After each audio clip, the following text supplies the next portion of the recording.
ರಾಜ್ಯಾಧ್ಯಕ್ಷ ವಿಜಯೇಂದ್ರ ಅವರು ಇದ್ದಾರೆ ಸರ್. ಒಂದು ಕಡೆ ಕಾಂಗ್ರೆಸ್ನವರು ಸಹ ಪ್ರತಿಭಟನೆ ಮಾಡ್ತಾ ಇದ್ದಾರೆ, ಇನ್ನೊಂದು ಕಡೆ ನೀವು ಸಹ ಪ್ರತಿಭಟನೆಯನ್ನು ಮಾಡ್ತಾ ಇದ್ದೀರಿ. ನೋಡ್ರಿ, ನಾವು ನಮ್ಮ ಹೋರಾಟ ಕಳೆದ 2-3 ತಿಂಗಳಿಂದ ನಿರಂತರವಾಗಿದೆ. ಈಗ ಒಂದು ತಾರ್ಕಿಕ ಅಂತ್ಯಕ್ಕೆ ಬಂದಿದೆ. ಎಲ್ಲಿ ಮುಖ್ಯಮಂತ್ರಿಗಳು ರಾಜೀನಾಮೆ ಕೊಡಲೇಬೇಕಾಗಿದೆ ಅಂಥ ಸಂದರ್ಭಕ್ಕೆ ಈಗಾಗಲೇ ಬಂದು ನಿಂತಾಗಿದೆ. ಹಾಗಾಗಿ ನಾನಿವತ್ತು ಮಾನ್ಯ ಮುಖ್ಯಮಂತ್ರಿಗಳಿಗೆ ಆಗ್ರಹವನ್ನು ಮಾಡ್ತೇನೆ, ರಾಜ್ಯಪಾಲರ ಮೇಲೆ ಗೂಬೆ ಕೂರಿಸೋದನ್ನು ಬಿಟ್ಟು ಇವತ್ತು ಮುಖ್ಯಮಂತ್ರಿಗಳು ತಮ್ಮ ಸ್ಥಾನಕ್ಕೆ ರಾಜೀನಾಮೆ ಕೊಡಬೇಕು. ಇವತ್ತು ನಿಷ್ಕಳಂಕರಾಗಿ ಹೊರಬರೋದಕ್ಕೆ ಅವಕಾಶ ಇದೆ. ಕಾನೂನಾತ್ಮಕವಾಗಿ ಹೋರಾಟವನ್ನು ಮಾಡಲಿ. ಅದು ಬಿಟ್ಟು ಈ ರೀತಿ ಕಾರ್ಯಕರ್ತರನ್ನು ಬಿಟ್ಟು ರಾಜ್ಯಾದ್ಯಂತ ಇವತ್ತು ಕಾನೂನು ಸುವ್ಯವಸ್ಥೆ ಹಾಳಾಗ್ತಕ್ಕಂಥ ನಿಟ್ಟಿನಲ್ಲಿ ಏನು ಕಾಂಗ್ರೆಸ್ ಪಕ್ಷದ ಮುಖಂಡರು ಮಾಡ್ತಾ ಇದ್ದಾರೆ, ಖಂಡಿತ ಇದು ಅವ್ರಿಗೆ ಶೋಭೆ ತರ್ತಕ್ಕಂಥದ್ದು. ಸ್ಟೇಟ್ಮೆಂಟ್ ಅನ್ನು ಕೊಡ್ತಾರೆ, ಏನಾದರೂ ರಾಜ್ಯದಲ್ಲಿ ಕಾನೂನು ಸುವ್ಯವಸ್ಥೆ ಕೆಟ್ಟರೆ ಅದಕ್ಕೆ ರಾಜ್ಯಪಾಲರ ನೇರ ಹೊಣೆ, ದಂಗೆಗಳಾಗ್ತವೆ.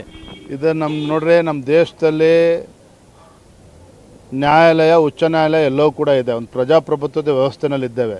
ಇವರ ದಬ್ಬಾಳಿಕೆ, ಇವರ ಬೆದರಿಕೆಗೆ ಯಾರು ಕೂಡ ಹೆದರ್ಕೊಂಡು ಸುಮ್ಮನೆ ಕೂರ್ತಕ್ಕಂಥದ್ದಿಲ್ಲ. ಎಲ್ಲವನ್ನು ಕೂಡ ಗಮನಿಸ್ತಾ ಇದ್ದೇವೆ. ಸೂಕ್ತ ಸಮಯದಲ್ಲಿ ನಿರ್ಧಾರವನ್ನು ಮಾಡ್ತಾರೆ. ಪಿಟಿಷನ್ ಬಗ್ಗೆ ಏನು ಹೇಳ್ತೀರಾ ಸರ್? ಅವ್ರು ಹಾಕಿರ್ತಕ್ಕಂಥ ಏನು ಅವರು ನೋಡ್ರಿ, ಕಾನೂನಾತ್ಮಕವಾಗಿ ಅವ್ರು ಹೋರಾಟ ಮಾಡಬಾರ್ದು ಅಂತ ನಾನು ಹೇಳ್ತಾ ಇಲ್ಲ. ಆದರೆ ಇವತ್ತು ಸ್ವತಃ ಮುಖ್ಯಮಂತ್ರಿಗಳ ಕುಟುಂಬವೇ ಇವತ್ತು ಭ್ರಷ್ಟಾಚಾರದಲ್ಲಿ ಇವತ್ತು ಅವ್ರ ಹೆಸರು ಕೇಳಿ ಬಂದಾಗ ಅವರು ಮುಖ್ಯಮಂತ್ರಿಯಾಗಿ ಮುಂದುವರ್ಕೊಂಡು ಒಂದು ಅಲ್ಲಿ ತನಿಖೆ ಆಗ್ತದೆ ಅಂತ ಹೇಳಿದ್ರೆ ಅದು ಅಸಾಧ್ಯ. ಹಾಗಾಗಿ ನಾವು CBI ತನಿಖೆ ಡಿಮಾಂಡ್ ಮಾಡ್ತಾ ಇದ್ದೇವೆ. ಕೊನೆಯದಾಗಿ ಯಡಿಯೂರಪ್ಪನವರ ವಿರುದ್ಧ 1600 ಪೇಜ್ಗಳ ಇದನ್ನು ಲೋಕಾಯುಕ್ತ ಸಂತೋಷ್ ಹೆಗಡೆ ಅವರು ಕೊಟ್ಟಿದ್ರು. ಮಾಡಲಿ, ಏನು ಹಳೇದು ಎಲ್ಲವೂ ತಕೊಂಡು ಕೂತ್ಕೊಳ್ಳಿ.